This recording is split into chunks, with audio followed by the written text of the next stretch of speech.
ఇప్పుడు ఈశ్వర్ గారు ఆ ఇవన్నీ ఏంటంటే ఈ ఎమ్మెల్సీలు ఇచ్చిన తర్వాత ఈ సామాజిక సమీకరణాల్లో భాగంగా వాళ్ళకి ఇచ్చాం వీళ్ళకి ఇచ్చామని చెప్తున్నారు. ఇవన్నీగా వర్మ గారికి ఎమ్మెల్సీ టికెట్ ఇచ్చింటే ఈ రాష్ట్రంలో ఏ సామాజిక వర్గం వాళ్ళైనా సరే వ్యతిరేకించి ఉండేవారు కాదు. ఎందుకంటే అతను త్యాగం చేశాడు, పవన్ కళ్యాణ్ కోసం టికెట్ ఇచ్చారు అని. ఇంకోటి ఏంటంటే స్వయంగా పవన్ కళ్యాణ్ చంద్రబాబు నాయుడు గారి దగ్గరికి వెళ్ళినప్పుడు పిఠాపురంలో మరో పవర్ సెంటర్ ని తయారు చేయవద్దండి, లేనిపోని ఇబ్బందులు వస్తాయని చెప్పారని తెలుగుదేశం పార్టీ మీడియానే ధృవీకరిస్తోంది. వాళ్ళే చెప్తున్నారు డైరెక్ట్. అంటే చంద్రబాబు నాయుడు పవన్ కళ్యాణ్ కలిసి ఉన్నంత కాలం, ఈ కూటమి కలిసి ఉన్నంత కాలం, ఇక 2027లో కూడా వర్మ గారికి ఎమ్మెల్సీ కూడా రాదు అన్నది ఖాయం. ఇంక ఎలాగో అడ్డా అంటున్నారు కాబట్టి వచ్చే ఎలక్షన్ లో కూడా వీళ్ళు కలిసి పోటీ చేస్తే అప్పుడు కూడా మళ్ళా వర్మ గారికి టికెట్ రాదు, ఎమ్మెల్యే టికెట్ కూడా రాదు అనేది ఖాయం. మనం గమనిస్తే 2019లో ఇలాంటి పరిస్థితినే వంగవీటి రాధా గారు ఫేస్ చేశారు. ఆయన కూడా బయటకు వచ్చేసి చాలా అగ్రెసివ్ గా మాట్లాడారు వైఎస్ఆర్ కాంగ్రెస్ పార్టీ మీద కూడా.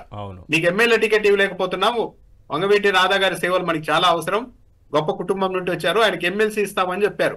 ఇప్పటికి కూడా నెరవేరలేదు, ఇప్పుడు అసలు చర్చలోనే లేదు. నెక్స్ట్ ఫేజ్ లో వర్మ గారికి కూడా ఇదే జరగబోతోంది. వంగవీటి రాధా గారిని ఎలాగైతే ఫెడౌట్ చేశారో అలాగే చేస్తున్నారు.